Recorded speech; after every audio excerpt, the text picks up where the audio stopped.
No, but we should come up with some stupid line to say in unison, like, "Hello from Kabob-O-Taj."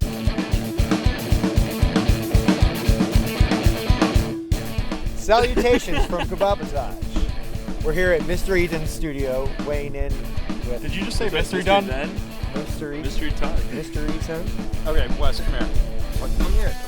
Put the snow down. My writing process or our? This particular album, a lot of our stuff came together.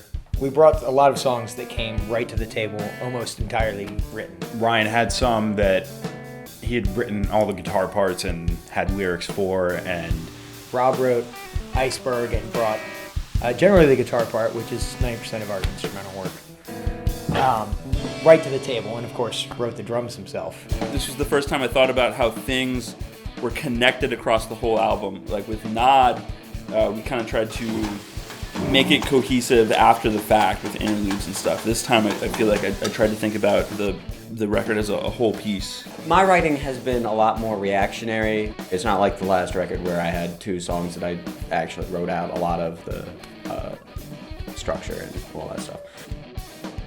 They wrote some stuff, then I wrote some stuff. This album actually feels a lot more like a compilation of all of our ideas, and it feels more like the Kabob-O-Taj did it, not like one person from Kabob-O-Taj did it and then everyone else kind of chipped in. it was kind of business as usual, but we had more of a goal in mind of making this record accessible and keeping the audience in mind and things that would attract people to the band while retaining our identity and not just catering to what people want to hear. We all didn't want to overdo this record, but we also wanted to make sure that it was lush and lots of parts and, lots of tasteful additions and overdubs and stuff like that. I would say that our earlier albums kind of, we're trying really hard to be extravagant and enormous in how many overdubs and wild things that we put into it. Like on Nod, going real slow and thinking about every single detail and making it like this big, like, oh, this is our magnum opus. And This Is a Tree, I think, felt kind of like a sequel to that, almost. Kind of like we were a little older, we're a little better, and then, it's like a sequel. It's the same kind of process, same kind of writing style. This one is more... It's a little more grounded. It's not as crazy and our kind of big F you to everyone, being like, oh, we don't care what people want to hear, we're just going to do whatever the hell we want. We're kind of aiming it towards an audience. The first 2 days, we crammed like we always do. We did 2 11-hour sessions. It's really rough, but that's kind of our process. We like to get in and hammer it out. But then we're coming back to the studio after a month, and we've got time now to clean up all the mistakes we made the first time around. What we came out with is a much more accessible, quieter sound almost. Although, obviously, Iceberg is super loud and heavy, but it's still a little bit softer.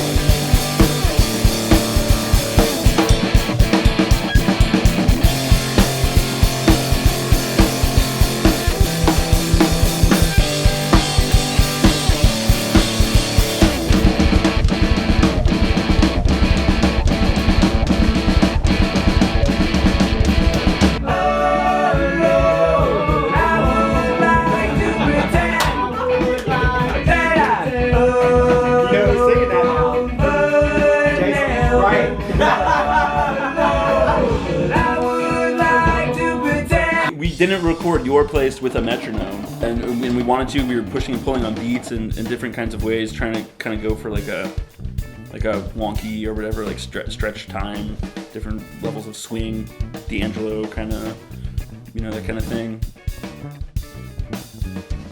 Your Place we've already obviously recorded, but that one actually started with Jason, which is interesting because we haven't started with Jason on a song since Sphinx Pimp, which is a super, super old song of ours. So it's really interesting to find that we started with the bass line and then extrapolated the rest of the parts for that song from that, which was pretty interesting for me. Well, Your Place is based off of, it's roughly based off of Dante's Inferno. The story of, you know, going to hell to save your loved one from the devil. And I read that story when I was in college, and I really liked it. Producing this album was very different than producing the last records. And I think that, you know, we've always recorded a couple songs. Like Nod was really 5 songs with these interludes, these pieces. You know, Nod feels like a piece and not like a collection of songs. This Tree feels more like a collection of songs.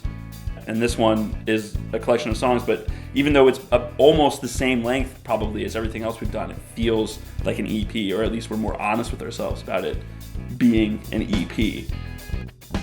Last time we went out to Deep Creek Lake, which was a completely different experience. We literally lived in the studio, and here it's still close to home, but it's far enough that we're out of our element. We have to come to the studio prepared and really be ready to work. And Mystery Ton does all sorts of fantastic Frederick bands. They're doing Jack Funk right now, and they've done Litz and all those wonderful people, you know. And I just love the scenery. I love the amount of space we had for our live tracking. It's fantastic in this beautiful room here. And Kenny's awesome. So those things all work real well together. He is giving a lot more input than other people have, as far as, you know, how maybe to structure the song. Or like right now we're doing a bunch of vocal tracks, and some of those are even his ideas, you know. Trying stuff like that out. He's not afraid to give suggestions. Well, I've known about Time Columns for a few years, and then another band I play with recorded a video here, and I got to meet Kenny. About that, I think it was through Rob, his other band, Nolly Moles, recorded here, did like a single here, and I think just started from there. He's got a huge background in music that's like ours, which is really not an experience we've had yet. We've always worked with a different engineer or producer, kind of, and they've either not been a musician or they've been a musician in bands that aren't like ours.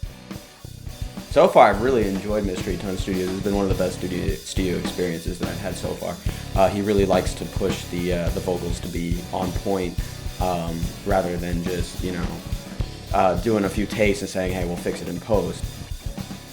I think I brought like organization to an album and a band that it runs the risk of like having so many options because they're all such good musicians. I run into the same problems with my own music.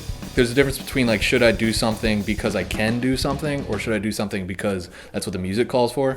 It's good to have like a fellow musician in the room who's also the producer, so I can handle the boring engineering side of stuff, but also the, you know, like, dude, what if you tried this chord? We all have mutual respect for each other on those levels. So it's good just working with, you know, a bunch of really, really sharp dudes. We were having a good old time. And Kenny showed up with a knife. And then The Brunt actually came. That was actually 2 or 3 songs that I had written, which were almost ready and almost finished, and then we just smashed them all together and made one song. And it actually turned out really well. I don't know, we called the Brunt Obama. Has anybody said that yet? I think everyone's trying to hide that. Which, I mean, I kind of agree with, because we shouldn't, I don't like being political as an art project or whatever. But that song was totally called Obama at first. It was like Obama Llama, or I don't know, whatever it was. I really like the fact that we're taking our time. It's allowing us to really kind of breathe and step back and not just be caught up in the moment of, hey, let's record this album. We're actually able to think about it and do what's needed to be done to make the album sound good. My favorite part of the recording process.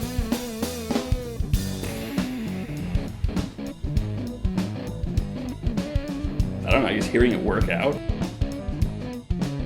But I mean more just like the first time you hear it and you're just like, oh, it worked. Cool. I think the most fun is just like vibing off these guys, where you can just, you suggest an idea and halfway through the sentence they know what you're talking about and tell you to shut up and just start recording, and then they do exactly what you didn't say to do, and it was cool. I just like that chemistry. I can tell there's like a lot of music, like we're all musicians in the room, so we didn't really have to spend a lot of time explaining. Just let us kind of get to the point at hand and not have to worry about all the bullshit. Definitely my favorite part of the process was when we got to guitar overdubs, so past where we set up and did live scratching tracks. And we got past the laborious task of recording all the tracks and getting good takes of everything and making sure everything lines up perfect and nicely and all of that stuff. And then I get to do guitar overdubs, which is my favorite thing ever, because then I get to actually improvise and be loose and enjoy myself a lot. My favorite part of this process is the fact that I'm going to be able to really go in and hash out my parts. It's not going to be done in live track. I'm not going to be rushed to do it. We've got a whole extra session to really finish what we need to do. Spending that time on that as a main focus is really like a big priority for me. We were originally going to do the usual like 2-day thing, but that ended up not working because we were all getting tired and there was no way we were going to be able to actually put out an adequate album without cutting corners, which you don't want to cut corners. Kenny's not letting us do that, which I like. I'm glad that he's not letting us just be like, oh well, let's just do a bunch of shitty takes and then call it a day and call it an album. It's gonna actually sound like an album when it's done. Not the same. Yeah, dude, I really like that. Crunchy. Super crunchy. So Orange is, on the surface, it's about how we internalize memories from the past and how your memory of something is always going to be clouded by your own experience of the memory. So that song is about losing your virginity. And yeah, that's the lower subtext, is losing your virginity and being young and, waiting for hours for the schwa to come and be ready for you. I mean, it's difficult music, so with that, there's challenges, but they're all really good, and they nailed their parts. I wouldn't say there was really any obstacles besides just how difficult it was, Outside of not knowing my parts and being an asshole, the first session around, it was absolutely horrible weather, and at a certain point, the driveway had frozen over, and I was literally outside trying to chip the ice off the block so we wouldn't get T-Bone getting out of here. We have these really, really long takes. I've been here since 12 and it's now like, 4 o'clock? And we're still working on this song because there's a lot of really repetitious singing and it's really in a high range to be singing for like 5 minutes. I'm getting tired, my voice is getting tired. I'm sure Ryan's voice is getting tired by now. He's sitting there doing all these crazy vocal harmonies with me. I would say the most challenging part of this album is the time restraint. We set up for 2 days of recording, and we're planning on doing all of the recording in those 2 days, which didn't end up happening. It ended up us getting to Sunday night, and we're comping vocal tracks one word at a time on the most repetitive song on the album, and just all tearing at our hair and gouging our eyes out because of how tired our ears were. So it was just like, forget it. Let's just set up for another time. That's the challenging thing about doing any kind of project with anybody. When it's just a couple people, you have to get super honest with yourself and with the people you're working with. So I think that's always the most challenging part. But it also happens naturally, I think. That's another reason you know that the project's worth it too. Supporting Kabob-O-Taj is more than just about supporting Kabob-O-Taj. It's about building a greater scene here in DC and Maryland for fantastic music. So I would just say, go to live shows, go to local shows, go to house shows in DC. There's a huge market for that kind of thing. Come to some shows in Frederick. We've got lots of people who love to go down to that walking mall and get thrashed and listen to music they've never heard before. Share our music with people who you think would be interested in our music. But the whole process of getting this out there is not just going to be us. We share our stuff, but it's really essential that people that like our music and think we do a good job at what we do really need to show other people, hey, you know, this is a good band. And maybe those people will agree, and then we'll have more people coming to our shows. Just share it. If you like it, share it. Yeah, sharing it with people. Even if you don't like it, but you have it, or you have the internet where you can get it for free, just like play it for somebody. You know, if like you know somebody's into this style of music, you never know like who it's gonna click with. So I think that's the most important thing. Word of mouth is the way we build our fan base, and we can't do it all ourselves. We're self-managed, self-promoted, and we do our best, but we can't reach everybody. If you're coming to a show, you buy a ticket, don't buy just one, buy two, bring a friend. You know, come to shows and all that stuff, it's important, but you know, show it to some people, share it, put it on your Facebook, whatever, you never know. Every new ear is important.